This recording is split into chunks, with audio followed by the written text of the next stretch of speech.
Midnight on Earth podcast with your host, Jake Weaver. Engineered by Cedric Swan.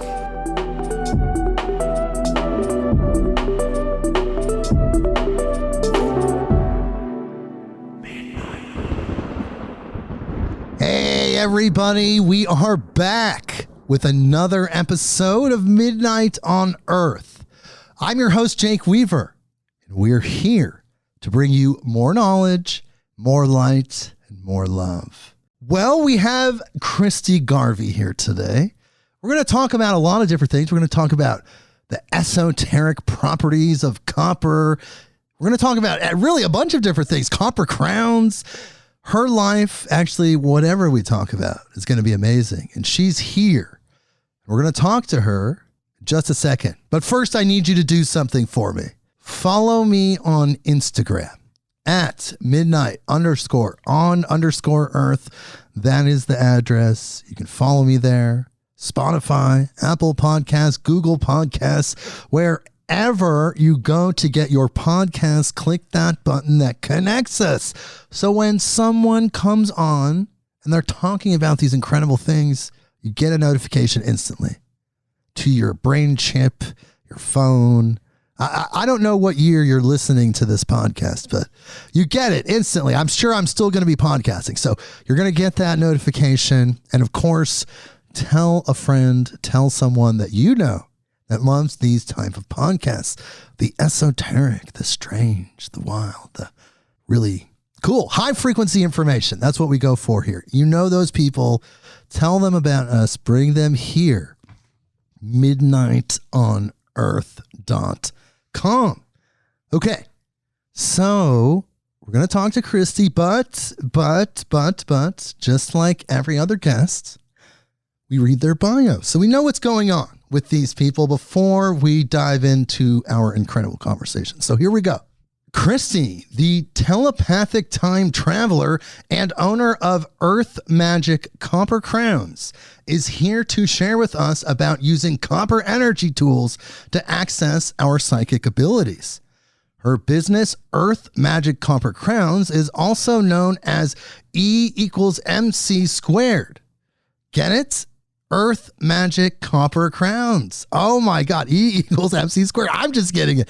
It's the intersection of spirit and science so that we can all maximize our energetic potential. Very good thing. Christy has advanced training in shamanism, organizational development, creative writing, and is currently working on a PhD in systems science. Whoa. She blends these four disciplines through her practice of shamanism, using what's inside herself to understand and inform her interpretation of the external world. Many people would call her a psychic medium, but she simply has the training in framework and mental models to catch patterns of human behavior and energy quickly and accurately. Christy does not teach shamanism. She works with those who have already cultivated a basic practice of communicating with their spirit guides to navigate the waking dream that is their life. Wow, this is so cool. Christy helps these people further tap into their ancient Earth lineages so that we can bring the wisdom, technology, and knowledge from Atlantis and Lemuria to the present day, just as Christy has done to bring in the technology of copper crowns and copper energy tools for activating psychic abilities. Whoa, what a bio, Christy. Thank you so much for being here. Yeah, thanks for having me. And we are in person, people. Now, I'm going to tell you that 90% of the interviews, especially during the COVID years, were Zoom-based, phone-based, some Skype occasionally, some other external place. But Christy is here with me, actually. And guess what? You know who else is here? For the first time ever on an interview episode, I have a guest co-host. And who else would it be but Brynn Anderson of Vital Force Herbs. Hello, Brynn. Hey, how's it going? You're here for an interview. I'm here for an interview. It finally happened. 3 years into the fourth year. You've been with us on the lecture episodes, and beyond the news, of course. Now you get to take part in this interview. Super cool. I was going to say it's turning into that fourth year. It's bringing about new things. New things. It's a metamorphosis. And we're talking with an incredible person, Christy Garvey. Oh my God. Christy, tell me everything. Tell me everything. No, let's start with copper. Tell me about copper. How did you discover the esoteric properties of copper? What attracted you to it? What was your introduction into this? Obviously, copper's a part of our life, like copper pennies, copper's everywhere. But the magical aspects, there had to be an introduction point where you were first exposed to it. Well, so the thing is that we're actually the esoteric part, and copper is the physical, more scientific piece that's helping us to read and tap into the energy that we already have inside of us. So we're the conduit for the copper, you're saying? Yeah, exactly. So what is the copper doing for us? The copper's helping take the subtle energies that we have and make it more tangible. And so dowsing rods, or these copper rods, have been used by old men for thousands of years to find water under the ground. And the copper rods respond to the people think that sometimes they're responding to the water below, but it's not. It's actually responding to the human's energy field, feeling the water below the earth.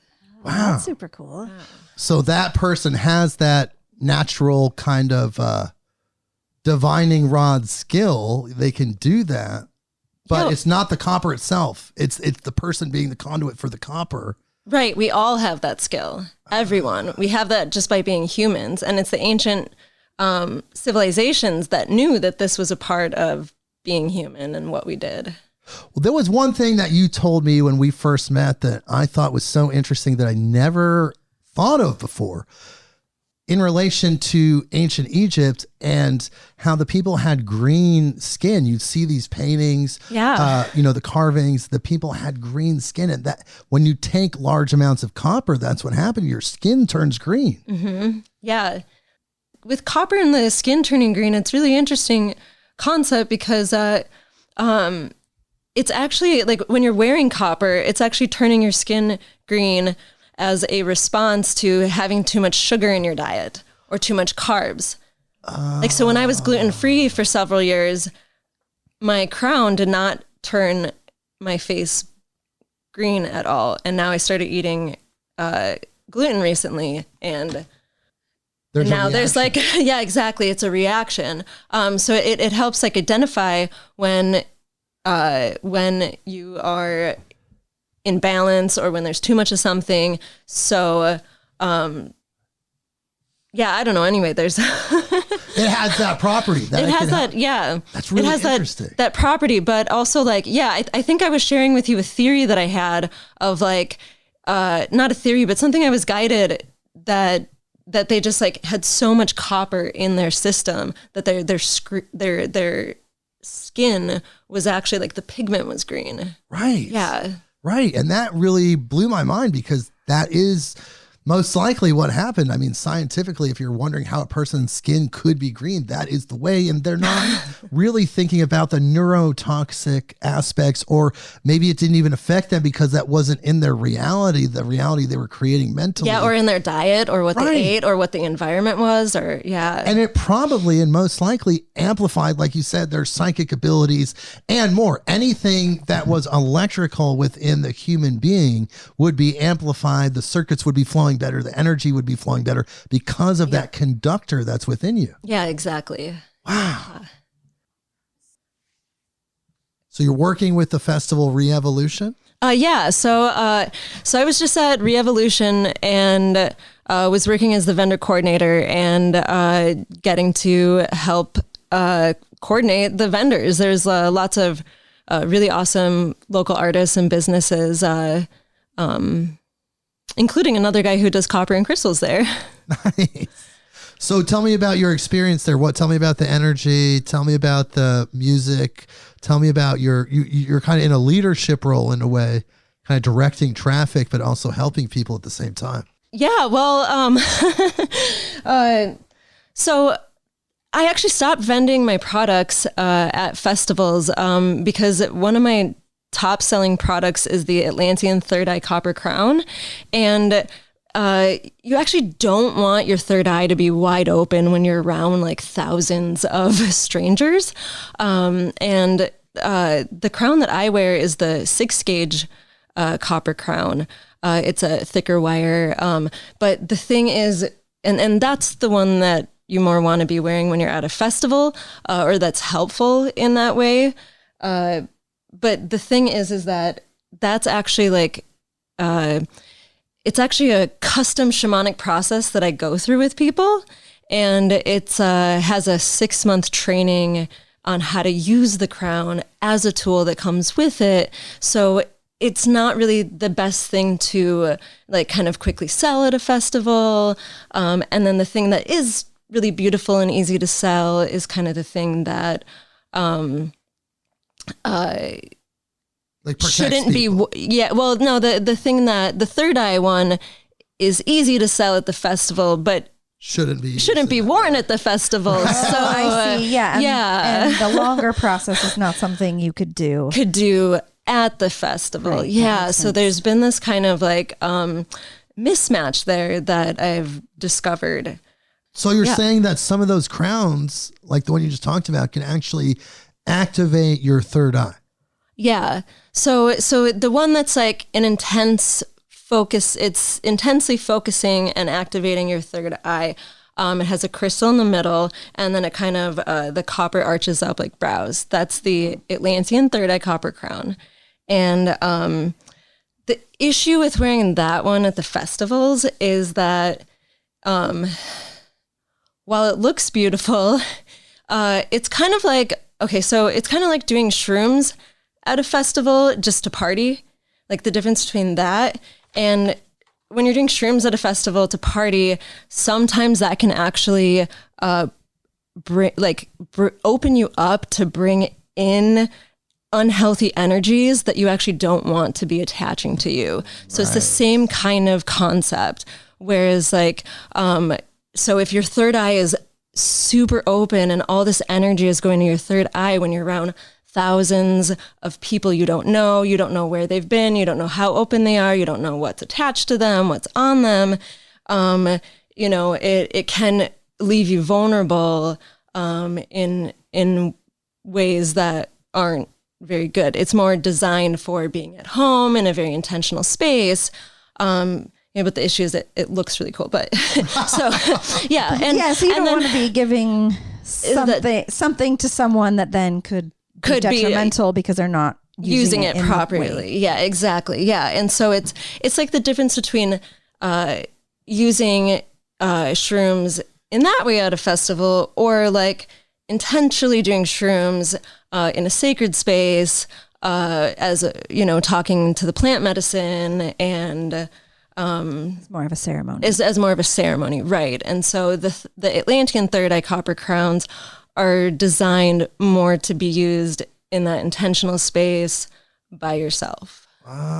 So did you say that you provide some form of shamanic training to go along with the purchase of the crown? Like, do you guide people on how to use it? Yeah, I do guide people, give them a little bit of training and different resources and meditations. And there's kind of a process with like connecting with your crown to be able to use it as a magical tool and to learn how to have energetic boundaries with the tool and learn how to when to use it and when not to use it, because these are real electrical items and our brain is a real electrical thing.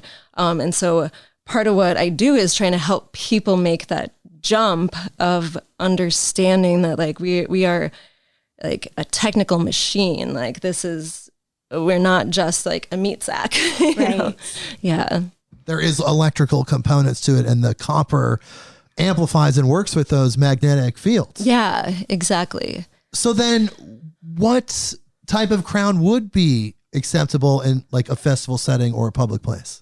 Yeah, so that's the one that I'm usually wearing all the time.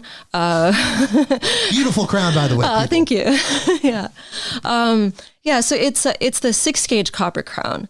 So the 6-gauge copper crown is a thicker crown, and that's the one that I do a custom shamanic process, where not everyone can have that because not everyone is ready or not everyone is clear. And so basically it's going to help that one helps us do what we're already doing. So if someone's not clear, they're, have bad habits, they're like eating poorly, and you put on this copper piece, it's just, or if they have really toxic thoughts, different things, and you put on a copper crown, it's going to lock all that in. But if you're doing meditation and breath work and different things, then, you can use the 6-gauge copper crown in a way. So when you're at a festival, you really want your third eye to be not closed, but reflected back inside of you. So the 6-gauge copper crown has, the copper wire at the third eye. And what that's doing is it's shielding the third eye. So it's keeping your third eye inside of yourself, so that you're not expanding out, reading everyone's thoughts and reading everyone's energy at a festival. I've been there. I Exactly. was going to say, Jake. I've had that experience. Yeah. So what it does is it keeps you inside, and it keeps you focused inward, which when you're around that many people, that's really like the ideal space to be, because you can be more grounded, connected to yourself. And also what this crown does is it leaves your crown chakra open, right? So you want to have the crown chakra open in those situations so that you can be connected to your highest self and, bring your highest self into the grounded place while you're at a festival connecting with other people of their highest selves. So it keeps the crown chakra open. That way you don't lose that connection, even though the other things are contained. The third eye is being reflected back to you. Yeah. So in a way, it keeps you in your like maximum energetic state. Yeah, exactly. Of love, yes. you could say. Like, you're just like your true loving self. Yep. Right. Wow. And thinking of festivals usually being outdoors as well, where you're in nature, Right. and then that ability to connect through the root chakra and then all the way out and, have a loop with the nature around you and the humans around you that are also experiencing that. Right, exactly. That's fascinating. Yeah, your toroidal sphere can be like properly functioning and flowing with the other Toroidal beings. sphere. Yes. That's what you call the energy. I know I've heard this term before, and I know what it is, but for people that have never heard it before, tell us what that is. So this is how I discovered the toroidal sphere. And this is where this is how I'm science and spirit, right? So I was with a friend who's an engineer, and I made him listen to a podcast on flat Earth. And there was all this scientific evidence about flat Earth. And then my friend went on about all the scientific evidence for not flat Earth. And I was like, okay, well, if Earth is both flat and not flat, as opposed to sitting there arguing, it's flat, it's round, it's flat, it's round. That's so stupid. No, just that's duality, and we don't live in a place of duality. Reality is where these two truths intersect. And if you take, I thought about this, and I was like, well, let's say it's flat and round, then what is it? And so I thought about, if you take something that's flat and circular, like a quarter, and then you spin it, what is it doing and what shape is it making? It's round. Yeah, it's round. Exactly. Oh my God, people. Yeah. And so that's how I discovered the shape of the toroidal sphere. And then it turned out, this is a whole scientific thing. And this is the energy, what the energy looks like. But yeah, that's how I got there. So as we, our energy center, our energy field is like that. It is a toroidal sphere. Yeah, exactly. Wow. And people, I think Chrissy just cracked the flat Earth mystery. It's both round and flat. It's just spin. Oh my God. I never actually heard that before. People, look, 87 countries around the world. We just cracked this on Midnight on Earth. We didn't even know we were going here. We just figured out one of the biggest secrets in the world. Yep. So what other crowns do you have? Or is it just those two, or are there other ones? Yeah, there's other ones.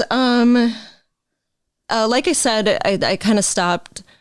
I kind of stopped selling my crowns at festivals, but you can't really keep people from wearing things that they want to wear and that look nice and have their third eye decorated. So I made an entire line for Lemurians. Whoa! And they don't have a crown; they have a circlet, and the circlet has an interchangeable gear slot crystal wrapped in copper. And and so it can be interchanged with the different jewelry. They can bring just the crystal with them. They can put it on the third eye circlet. There's a necklace they can put it on. There's different things there.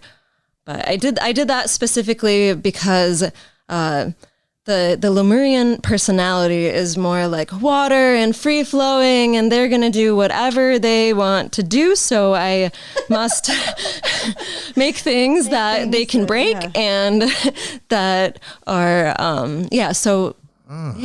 That's amazing. Yeah. Because they're cheaper. And then this way, like, they can, if they break the base, they're not breaking a $700 crown. They're maybe they need to replace a $100 base, and then they can have all these different crystals. Wow, that's cool. And have you sent these around the world? Have people ordered from different countries in the past? I sent a Moldavite Atlantean third eye copper crown to Ireland. Yes. Yeah. Nice. And had a couple purchases from the UK. So it's getting out there. People are discovering you. They're discovering this because this idea, this copper, and then what it can do, it's really beneficial. People need that kind of shielding. And also on the flip side, they need to have those ways to expand their consciousness naturally. Yeah. Right? You don't have to do any drugs. Exactly. Or any Yes, plant medicines, exactly. even Just if it's natural. Yeah. Yeah. And with the third eye copper crowns, people always say that they feel a tangible tingle right at their third eye.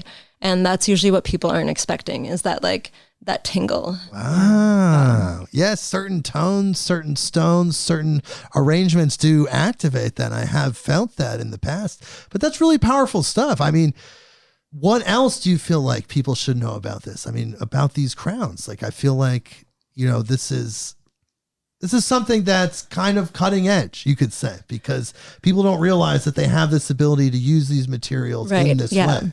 Exactly. And that's really what I want to help people understand, is how to use these tools to find the wisdom within them and access that and bring that to Earth, so that we're all here on Earth really getting the most we can out of this. So in my shamanic training, shamanism is about going to these other energetic places in upper world and lower world to talk to your spirit guides and accessing information, but then always bringing it to Earth and bringing it to now, and how can we make life better here today. Wow.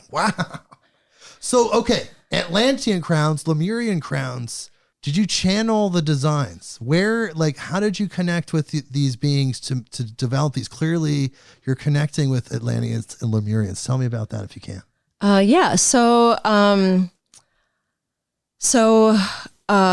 Every single design is channeled, and every item is channeled. Everything I make in the E=MC² shop is channeled. In my shamanic training, I learned about merging with so we can merge with our spirit guides and create magical tools. So the biggest thing about what makes an Earth Magick Copper Crown different than maybe some people just doing things for crafts, or if people start doing hopefully not mass marketed stuff, is really like the intentional process that I take going through making these. So I have to be really clear to be able to make them. I can't make them all the time. And so what I do is we each have a spirit guide who makes magical tools.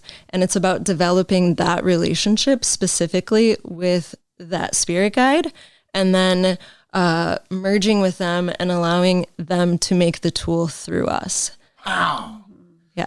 Wow. And you're saying it can't happen all the time because the energetic conditions have to be right. Like where you're at that day, your emotions, your energy, like what you're feeling, the sun, the moon, like all these factors have to be in play for that really high frequency energy to come in, and then you to even interface with it. Yeah, exactly. And the biggest reason is because copper is a neutral wire, and it holds energy that you give it. So if I am anxious and I make a tool with copper, then people will feel anxiety by wearing it. Yeah. Okay. So you have to be able to be that clear channel that you're making it, so that you can give it to someone in the most neutral way, really, so that then it becomes their own tool. Exactly. Yep. So it can become their own tool, and also so that I can even allow spirit to make it. So it's actually really funny, as if I'm not aligned, it looks like a little kid made something. Like I have to throw, I have to throw stuff away all the time. Okay. It looks like a little kid made it. Or one time when I tried to make something and I was like, no, I'm fine. I'm aligned. This is fine. Then my cat knocked something off and destroyed all of those crowns. And spirit was like, no, you were not aligned. Actually. You know. Wow. Yeah. So really that attunement, that alignment has to be in place, and it's taking on the energy of the person creating it, you. So if you're even if you're clear, it's still taking on your energy signature because of the conductivity of copper, and then the people are still absorbing that no matter what. So you have to be clear, as totally open as possible in the making of it. Yeah. So I have to be open so that my energy is not getting into it. Right. Yeah. And so that's really the letting go of the ego and allowing the tool to become what it wants to be rather than what we think it's supposed to be.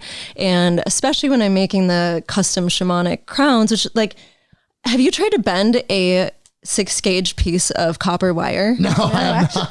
Oh, really? Okay. Yeah. So, I mean, it's funny when people know, they know, and they're like, wow, you did, like, oh, wow. And then a lot of people just take it for granted that it's so contoured perfectly to my face, but that wasn't me doing it at all. Really, the process there is I just fully allow my spirit guide to make it through me and trust where my hands are moving. And then every single time it fits perfectly on their face, and with just like a few small adjustments, but yeah. Wow. So literally, I mean, the whole process of these crowns is spirit guided, not just channeled, but spirit guided. Yes, exactly. Oh, super powerful. Now it makes more sense now why you're not really out in the public with these, because these aren't just these like kind of decorative. I mean, they're beautiful and decorative, of course, but that's not the intention. Purpose. That's not the purpose. Right. That's not. So you have to sell it through this digital storefront that you have now. Could you speak a little bit about the process you go through with someone when they say, hey, I would like to have a 6-gauge copper crown? And then, you said you don't just sell that to them instantly, that there's this whole process you go through with them. Oh, yeah. Could you talk a little bit about that? That's a good, yeah, I can talk about that. So in the shamanic custom process, really it's, they go through several journeys, talking to their spirit guides, talking to the spirit of their crown, doing all of these steps so that they can build that connection with this tool that hasn't been made yet. Wow. Yeah. And once they go through these steps, then I get the vision.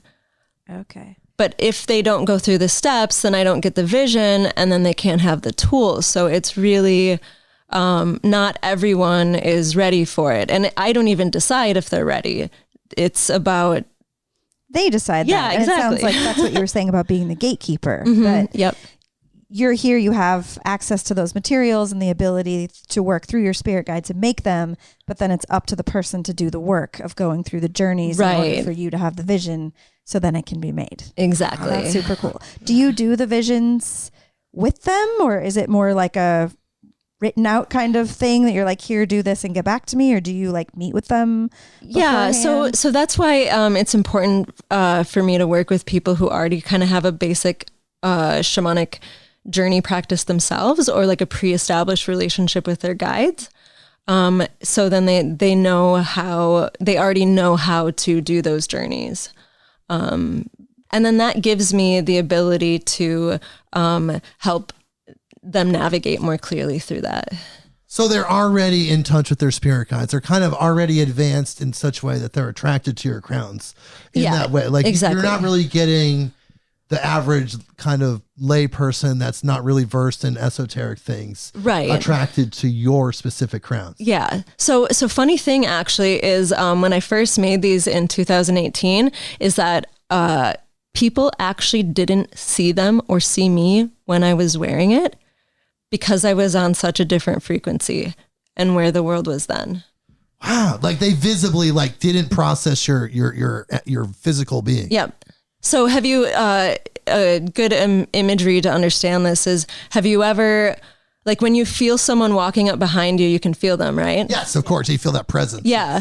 Well, so when I'm wearing the crown, you can't feel me walking up behind you.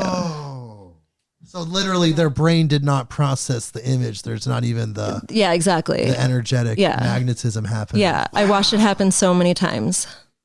Wow. That's really powerful. So there's really something more to this. Do you feel like, now this could be conjecture here, but a lot of these advanced civilizations throughout the universe, they're tapped into this. Like they're using exactly. these crowns as tools constantly, like as a part of their culture. Yeah. And we're just kind of bringing this into the third dimension now. Right. Yeah. Because I personally have not seen anyone doing what you do. I've seen, of course, like costumey, trinkety type things, but nothing on the scope or the frequency range of what you're doing. It's really intense. Yeah. So is this something that like you wait for people to be attracted to you, or are you actually advertising a little bit, or is it word of mouth? That's a great question. It depends on which product too. That's kind of it's kind of like the catalyst, you would say. Yeah. Well, I guess it's part of why I've made different products and started making different products, is because people are at kind of different levels and different places. Also, people really love crystals. So when I first started making these, put a crystal on it. So I was like, okay, well, I'll make something with, I'm making to me, it's the copper. It's about the copper, course, but, yes, right. But yeah, so, really, the interesting thing is that since the pandemic though, now people can, so many more people see me when I'm wearing it. Well, that's interesting. Yeah. It's because of the vibrational shift that happened. Yeah. Obviously we jumped Earths. I don't know what Earth we're on, or what timeline, or where we are actually in the universe Something feels anymore. different. But we're definitely in a different world, and whether people realize it or not, their frequency was raised. Their vibration has shifted. How far we all want to go collectively, as I guess yet to be seen. But you're being seen more now, and that's a good sign. Yeah. Interesting. Yeah. Can I ask what you think about other copper tools and things that people are using, such as like you see people at festivals with like copper water bottles or taking internal copper supplements? What are your thoughts on those kinds of things? Well, so that's the thing is that's where people get confused, is that it's not about copper. It's about how you're using the copper and the energy that was used to make the copper. So when you're mass making anything, it loses the energetic power there, and you're getting all of the energy from different things. And it also it can, put energy into the copper that you don't want there, but I see. So, well, I know that in in my field of herbalism, it's pretty common for people to say, like, I have a copper still for distilling my essential oils, or I but if only it use was copper pots for this and that. Yeah, but if it was made in a factory in China, like it's going to be taking on all of that terrible sunshine energy. Exactly. And if you're drinking, I'm just now realizing this. Actually, Christy's enlightening us right now. But I'm just realizing you have this copper water bottle. You're drinking this life essential element water, but yet the energy signature of the copper has taken on, again, a sweatshop factory vibration, or God only knows. That can affect you and your energy field. I never thought of that, but it's absolutely true, and it's absolutely mind blowing. If you get something that's like handmade, you know the person, you know their energy, they're loving people, that's going to actually heal you in a way. Yeah, exactly. Oh my God. Okay, that makes me think of another question. Can I cleanse? Oh, go ahead. Sorry. I was just going to say, can you cleanse copper like the way you can clear a crystal? Yes. Okay. Thank God. Yes. Tell us about that. Yes, you can. Although I'm not sure if it would cleanse something being made in a sweatshop or something mass produced, but just in general, yeah. Well, so that's why you always want to like first feel into your intuition. And if something, like, where does it feel like it's coming from? Okay, so as far as clearing copper goes, is apple cider vinegar. So you want to soak something in water with a splash of apple cider vinegar and like a splash of sea salt. It can be pink Himalayan salt is a good one. And then if you have a grounding crystal, you can put one in there, mostly just for grounding properties. You could also put this out in the full moon. But really it's the apple cider vinegar that's doing the trick with cleansing the copper. But like you said, it can't get rid of those core deep frequencies of like its actual material construction. Yeah, well, and it also depends too on like how it was made. Like if it was made with fire, then it's already kind of, the energetic properties aren't there anyway. And so that's why, yeah. So actually, so I'm what's called a whitesmith. A whitesmith is someone not using fire to bend copper. Oh, okay. So fire, you're saying, takes away its energetic properties. Yeah. Oh my God. I had no idea. So you have to mine it and somehow like make an ore, but in order to retain its energetic properties completely, it has to be done in a way that's like low temperature, or what do you think? Like, oh, I don't know. I'm not a scientist, so I don't know that. Yeah. So I actually, so what I do know is that I was at the San Diego Yoga Festival and I met a scientist who was like, "Oh my God, do you know what your crown is doing scientifically?"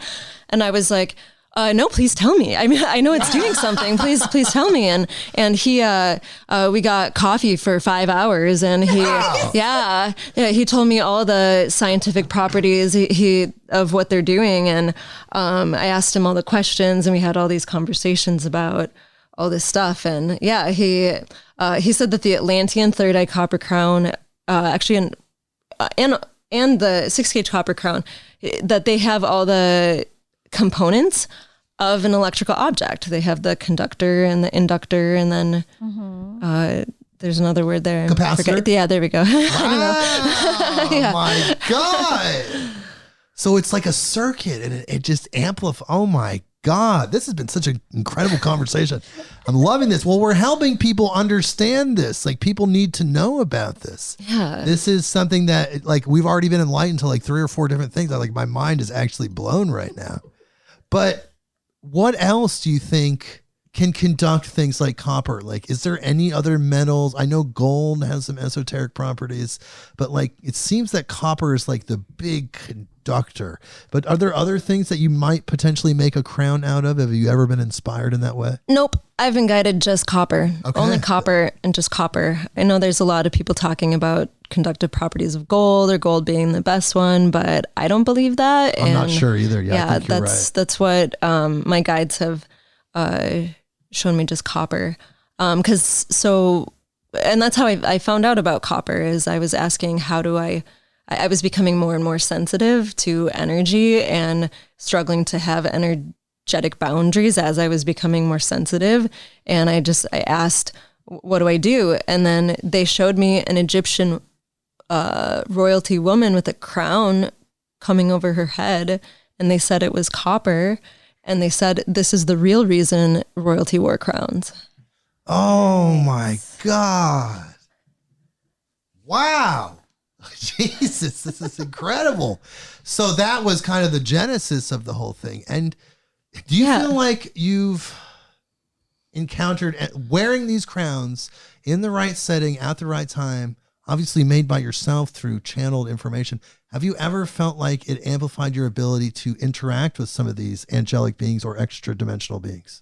Oh yeah, definitely. Or channeled your spirit guides, all the above? Yeah, well, it's more like they help. So it's more like working with my crown intentionally. So I'd love to talk more about dowsing, because that's really dowsing, so it's really about dowsing. So dowsing is like the process of, feeling into the energy field and like feeling where you want to go, what you want to do. It's really about feeling into things. And what the 6-gauge copper crown does is it, just makes that feeling a lot more tangible. And the more that feeling is tangible, so basically it works like the more I can feel myself and the subtle energies happening in my body, then the more I can feel the subtle energies from other people, and the more I can feel the subtle energies from energies beyond this world or beyond the veil, and at different densities, there's different energies. And so it just kind of, it's a practice of like starting with yourself. And it just makes that better. So you develop the techniques to, like you said, sense the energy, sense the subtle energies. And then this just amplifies it and kind of makes everything cohesive, comes into cohesion. Yeah. So for example, during my shamanic training, we watched a video, which I don't know if we were even supposed to watch or if I'm even supposed to talk about it. So just, it's top secret, but it was a really old tribal video of an extraction soul retrieval ceremony, and a shamanic woman, I don't remember who it was, but they took this video and they allowed this woman to do the healings because she was so effective at curing people, even though it was technically being suppressed at the time. So they in this video, we got to see her doing the healing, and what she said at the end is she showed her finger, and she said like her middle finger and the tip of a finger. And she said, right there is where she feels all of the energy. And that's what's leading her, is right there. She's like, her finger. Wow. Yeah. Interesting. And so I took that with me, like that lesson that she was giving there. I took that and combined it with using my copper crown. And so, like I said, I have stage 5 endometriosis. It's an autoimmune disease. And I've had to do just intense elimination diets. And so part of how I've done that is through using the copper crown to do this, like, dowsing technique, just listening to my body of what is the, like, what's good for me. And that's how I grocery shop, is walking, or that's how I found things. And it's also, there's this like really amazing brand of sprays and energetic stuff called Kate's Magic. That's how I found her stuff, is I just walked into can I say Whole Foods? Of course, like yeah, go for it. Okay. I just I didn't have time to go grocery shopping. I had to do it quick. I walked in Whole Foods and I just was like, okay, show me what I need. Show me what's good for me. And I just let that tingle, which had a tangible tingle there on my middle finger. I could tangibly feel it at the pad of the finger. And it was even more amplified because I was wearing the crown. and because of the copper helping like be a conductive source. And I would just pass it over different foods and wait to feel that tingle. And then once I found the tingle, that was the thing that I would buy. Whoa. Yeah.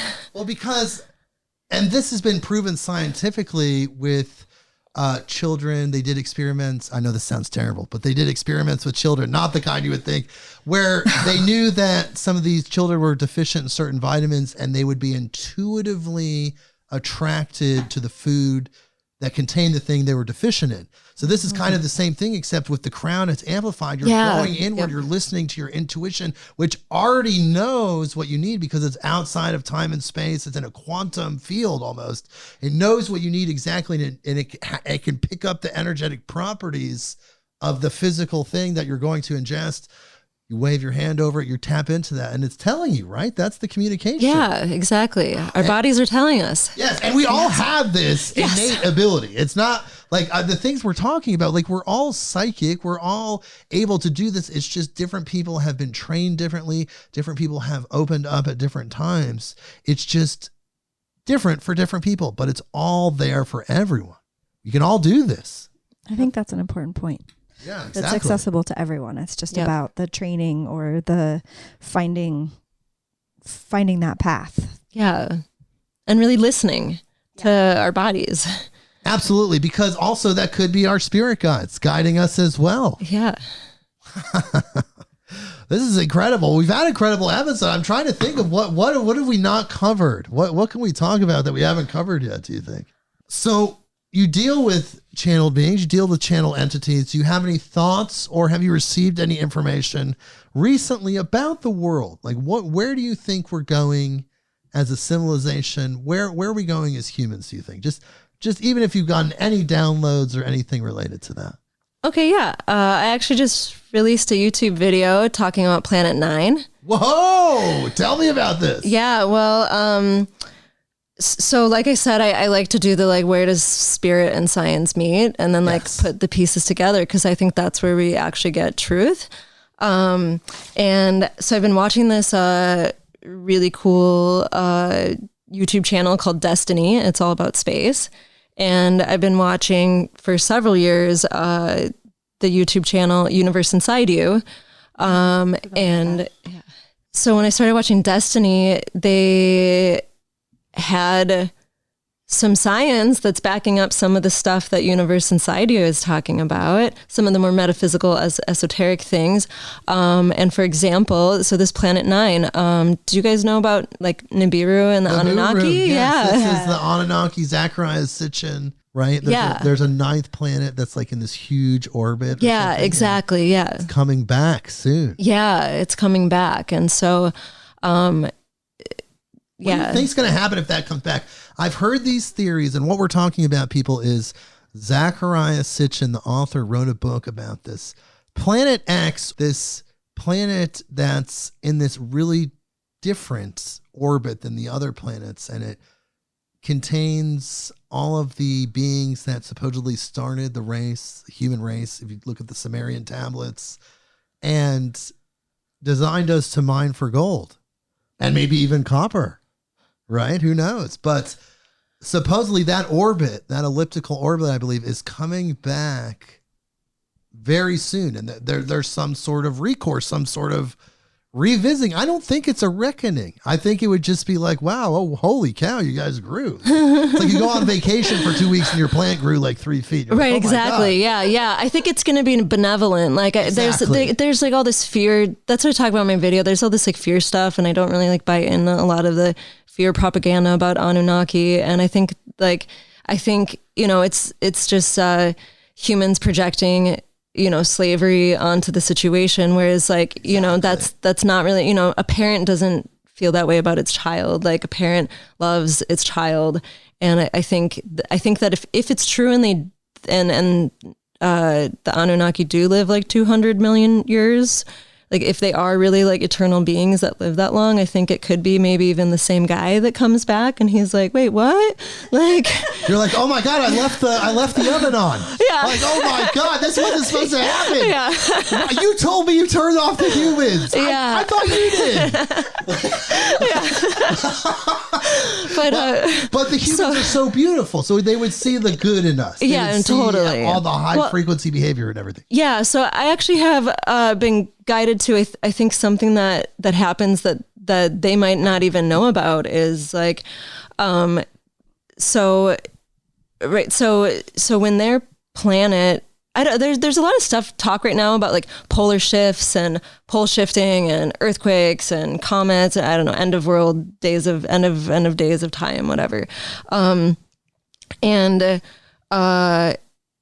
Like I think it's possible, or like what I'm seeing, or what I've been guided to is that Nibiru's orbit, like that it's their orbit interacting with ours when it like passes us and comes back. Oh, that shakes it up. Oh. Right. But so then so if you think about this, so they're on this like really big elliptical orbit that's really far away from our orbits in the solar system, where we have these really round orbits, and there's this like elliptical, and they only come in for a little bit and then they leave again. And they've scientifically proven that this planet exists because of how it affects the planets. Right. Yeah. So that's the thing is, but so they know that when it passes us, it's going to affect our orbit. And then when it leaves also, it affects our orbit. So so what I'm seeing is that like, the times of Atlantis, so you have these like advanced, like the Anunnaki advanced civilization that has all this technology because they've had all this time to grow and expand. And then they come here and then they help us grow and expand. And then you have Atlantis and then they leave, but it jolts Earth's orbit and then we lost all that stuff. Oh, interesting. Like there was some sort of physical repercussion, like the actual orbit change. It caused cataclysms, and then we lost the technology. Yeah, and what if they don't even know that? Because how would you know what happens behind you on your way out? Exactly. Oh, they're like, right? Because and that's in the text, is that Enki gets into his spaceship and leaves and goes back to Nibiru as it leaves. Right. It's in the text. Yeah. They come back and they're like, wait, we thought you were doing this other thing. Like, what happened? Oh, yeah, no. Right? And so it's like... They knocked over the Lego building. You weren't supposed to do that. Knocked over the Legos. Yeah, exactly. But the thing is that I think too, to add to what you're saying, which is so beautiful, is that they're just going to combine with us. Like they're just going to be seeing us and add to the human experience, just like the other extraterrestrial races and multidimensional beings out there, whether they had a hand in the creation of human biology or not. I think it's irrelevant. But if they did kind of guide us in our development and then they're coming back, I think the only thing they would do is just add to our experience. Yeah. Just be more careful on your way out next time. Yeah, exactly. Yeah, exactly. Yeah. If we can figure out like, what do we do? Exactly. Just like, I think when they get here, that's going to be my first conversation with them. It's like, can we create a game plan for when you leave? Right. Well, it seems like we're working on getting off planet already. I mean, we have colonies on Mars, we have colonies on the moon. Like we may have surpassed that at this point. How exciting. Yes, how wonderful. So, wow, incredible conversation. Tell us again where we can find these crowns. We've talked about these ethereal crowns, these beautiful crowns. And now if you're attracted to this, that's bigger than jewelry. It's bigger than even the art behind it. It's something far bigger. So if you're attracted to this, you should go and look at this. Christy, tell me where you can find these things again. Yeah, my website is earthmagickcoppercrowns.com, and magic is spelled with a CK because that's how real magicians spell magic. Earth Magick, MAGICK, coppercrowns.com. Yeah. So that's where you can go if you're feeling attracted. This is huge, people. I knew this was going to be a great conversation. I didn't know exactly how it was going to show up, and now I'm super super stoked that we were able to understand this, because it is hard sometimes for people like us to transmit this high frequency information into the English language thought forms and then convey it to you. It takes time. It takes a minute. But when we're able to do it, it's so valuable. And that's kind of what we were experiencing today. Myself, Christy, Brynn, we're just in this place of high frequency information. We're just trying so hard to encapsulate it so we can bring it to you so you can understand. And now you know. Yeah. I think there's also so much to be said for people gaining that sensitivity, that's becoming more common, that people are sensitive to energies and they don't always recognize it. They see it as anxiety or sleeplessness, or perhaps a physical manifestation of heart palpitations, or, you know, all those different things. And if they could understand it was about energetic boundaries and figuring out how to use their own powers in, you know, be able to beam them to the places that further their lives, rather than just feeling like they have some sort of, you know, issue that's debilitating them. Right. That could change a lot. So yes, Earth Magick Copper Crowns. And before we go, Christy, is there anything you'd like to leave people with? You know, we have so many thousands of listeners around the world that are listening to you. Do you have anything to leave these wonderful humans, your fellow humans? Yeah, I just, really, like, the magic is inside of us, and copper doesn't make us magical. A tool can't make us magical. A piece of clothing or jewelry cannot make us magical. It's all about ourselves and how we use that as a magical tool. Yes. Wow. perfectly said. Wow. That was incredible. Well, thank you so much, Christy, for being here. It's been a great interview. Yeah, thank you so much. One thing I want to point out is that, like, I actually had to take my crown off for this interview because, you know, part of the energy here is like the third eye synergy, right? So my copper crown actually blocks that connection between the three of us if I'm wearing it. And so taking it off has actually helped. I noticed you took it off. Right. I was Yeah. gonna ask you about that. Yeah. Well, that's different why. crowns have different functions. Exactly. Yeah. So I wanted to share that. Well, yes. Again, people, earthmagickcoppercrowns.com. Thank you, Christy, for being here. You've been so great. Thank you so much for having me. It's been great. Thanks for coming. Yeah. Thanks for having me too, Jake. Yeah, your first interview episode after 4 years. So glad to have you, Brynn. And everyone, we learned about copper. We learned about the esoteric properties. We learned about a lot, actually. We learned about Atlantis, Lemuria. Look, incredible episode. Check out her website. Get a crown if you feel the calling. So we'll see you next week, people. Midnight on Earth.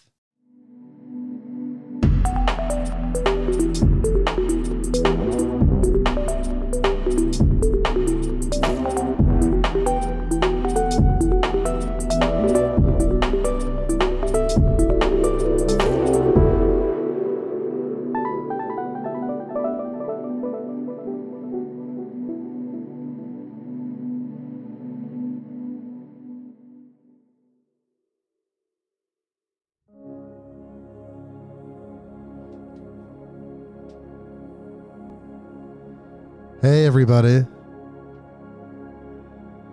Still here? I hope so. This is the afterthought. For those that don't know, sometimes when episodes don't run as long as others for certain reasons, a lot of it has to do with scheduling, we supplement the episode with an extended recording that we call the afterthought. Now, if you're a longtime listener, you know that I've only done a handful of these afterthoughts in over 170 episodes. Now,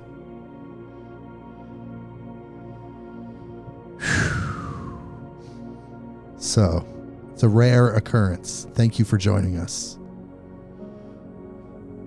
When I say us, guess what, people? Yes, this episode was the first interview episode that we had recorded in our history with guest co-host Brynn Anderson. Guess what, people? Guess what? She's here with me now, the first ever Afterthought with Brynn Anderson. Might as well, right? Brynn, hello. Hey, how's it going? Hey, how does it feel to be in the land of the afterthought? It's my first afterthought. It's pretty crazy. wild. Yeah. Here's the thing. The afterthought is the dreamscape. It sounds that way. It's the interworld between reality and the podcast. It's not the podcast. It's not Midnight on Earth. But it's part of Midnight on Earth. It's not the three-dimensional reality matrix and everything that's included in the three-dimensional, multi-dimensional reality, but it includes part of that as well. And here we are. Yes. The afterthought.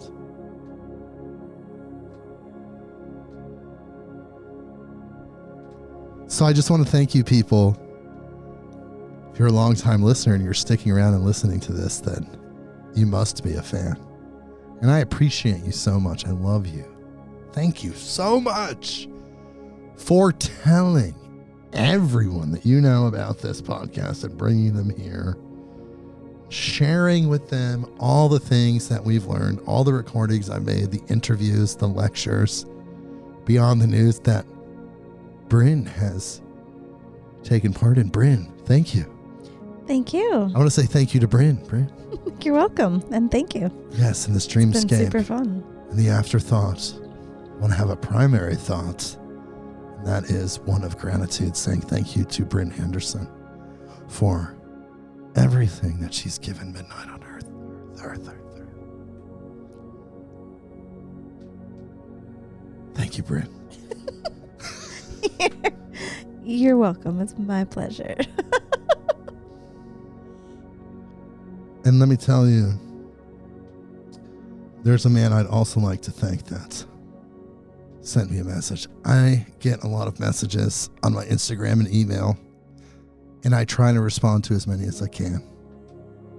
And I want to thank all of you, every single person out there that's ever sent me a message, a loving message, or gotten a couple angry messages. They don't like the content sometimes. Hey, but mostly they're loving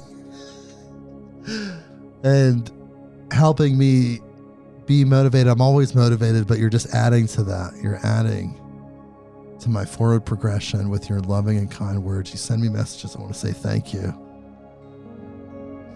Oh, God, this music is so beautiful. I want to say thank you to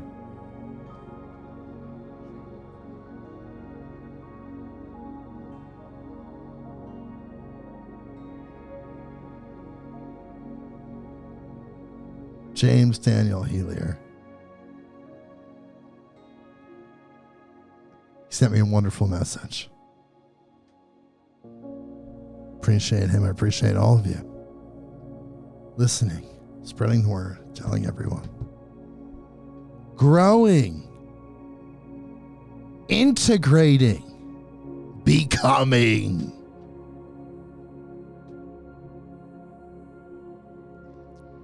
My God, people, where would I be without you? Where would we be without each other? Where would we be without Brynn Anderson? And all of you, all of us together, it's an interwoven network. It's a web of love and light. We're all a part of it. We're all equal. We're just fulfilling different roles. But when you're working with light, it's just the magic.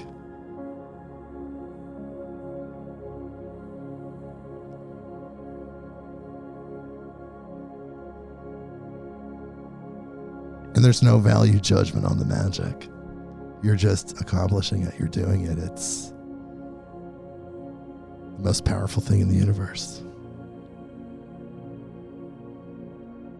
Just like this afterthought, which again rarely happens.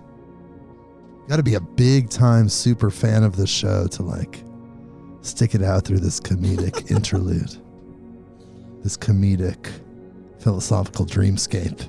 There you go. Maybe you're helping some people now relax and get ready for bed after they listen to a great episode. Copper. Just chilling out now. Yeah, copper, feeling grounded. Put on your copper crown, activate your third eye. Indeed. Go to sleep, don't bring it to a festival.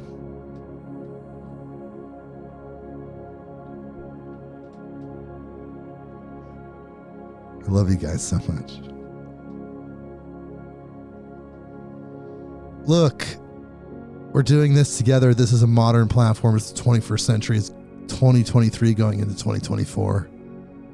The fact that I'm able to independently produce this, distribute this out into the universe, encode it for all time, it's a miracle. It's a miracle of our modern time, and I'm just so grateful and I'm so thankful that I'm able to do this without censorship, without filters, without unsurmountable hurdles, or really surmountable with Olympic level effort. In this modern age, you can get yourself out there as fast as you can, really as fast as you want to. And because of that, I've been able to grow this audience. I've been able to build this audience and share the fun times, the laughter, the tears. You've got a great catalog too. It's just like such a library of all the amazing guests and it's like a free audiobook every episode. Yeah, no, it is, but it's really cool to have this digital library that you can go to for epic information and great conversation and sometimes wacky, weird news. It's timeless, except for the news is very not timeless. It's very not timeless. The guests, the lectures, it's all timeless. And that's the best part. People are going to be listening to this, learning and growing far into the future, far after I've left this physical vehicle, this body, and moved on from Jake Weaver onward into my next reality, wherever that is. They need podcast hosts in every dimension, it seems. One day I may leave.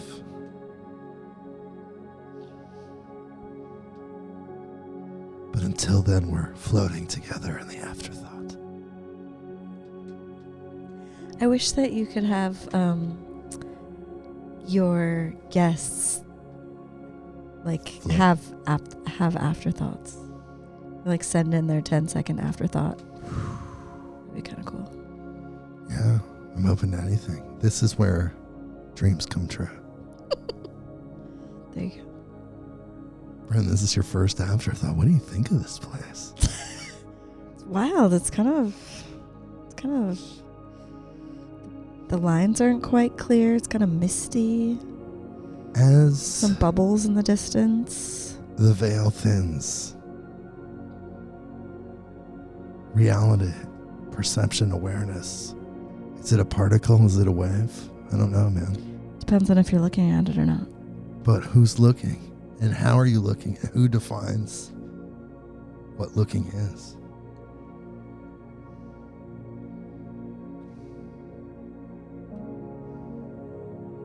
Back.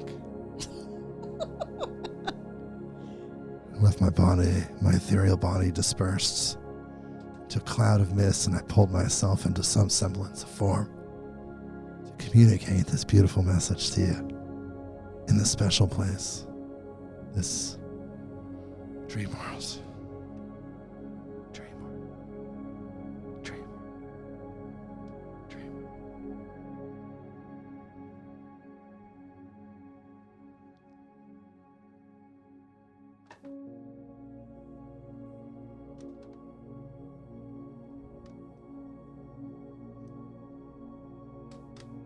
I love comments, people.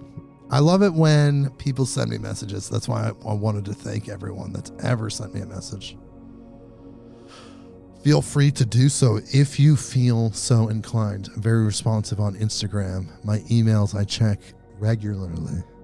So if you want to reach out, let's build community. Let's do this, people. I'm working on a Facebook page. Look, people, I'm going to be completely honest.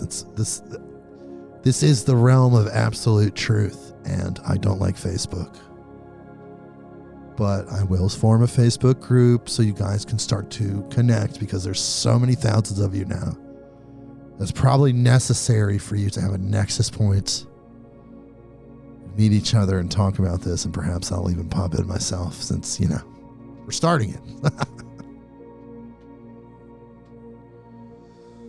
I think that sounds like a great idea. Breathe, people. Breathe with me.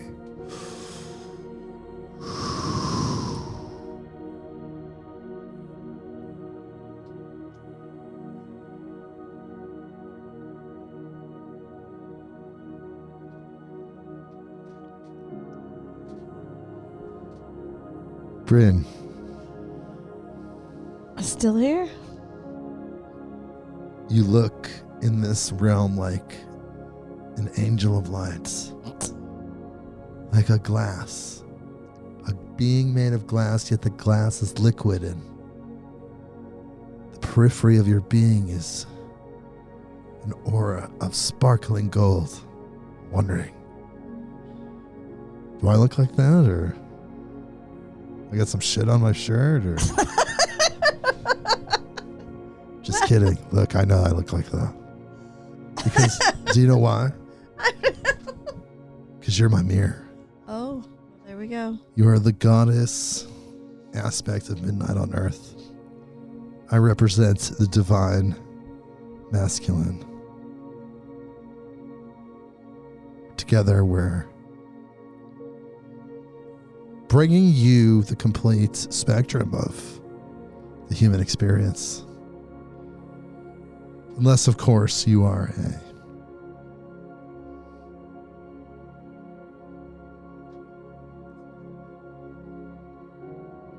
superhuman, alien hybrid.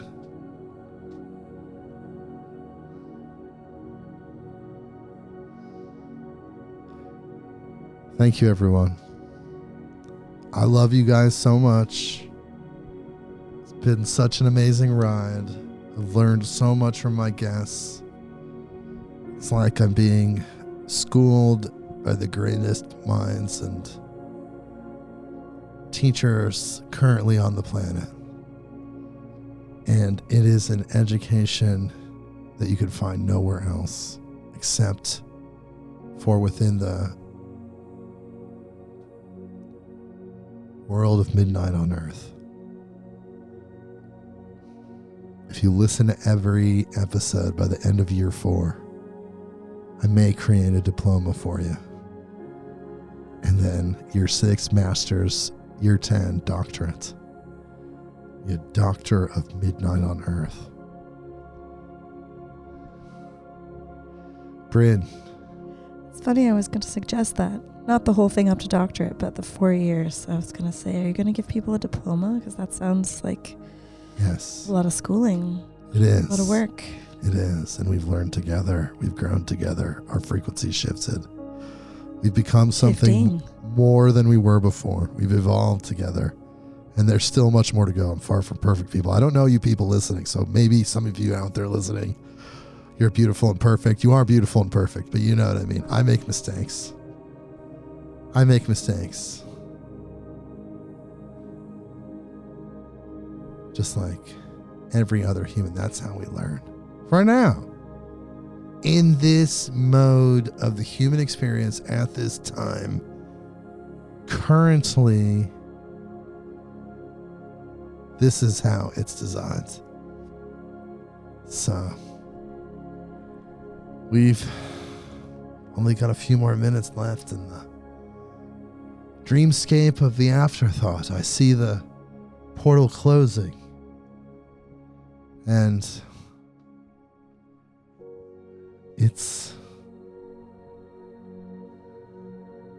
time now. Time for us to say goodbye.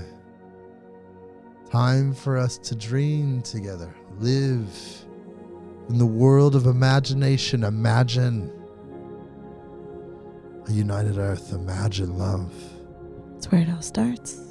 Bring it into form with your beautiful, unlimited willpower, infinite willpower, the creative force, the generative force. Bring it into form. Let's do it together. I think we can, people. We're so powerful. We're love beings. We're light beings. We can make this world any way that we choose. Let's choose to make it the best possible planet, shall we? I don't think that's much of a challenge because you can't put a cap on the human potential and human ability, even though so many do. Brynn, time is running out. This dreamscape, this afterthought world, slipping away.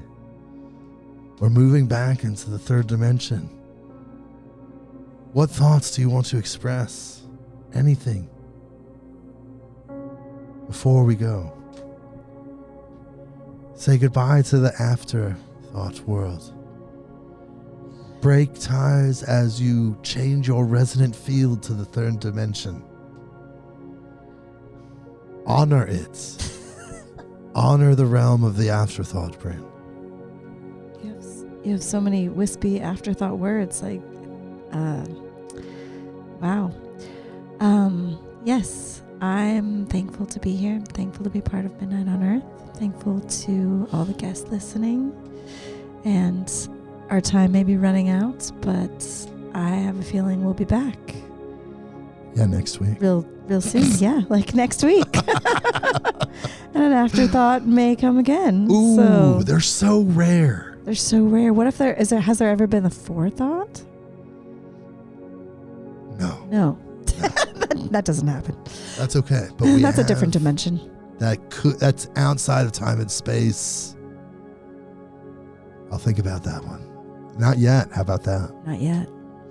But this is the afterthought. Rare, like a diamond, like a jewel. Only appearing occasionally.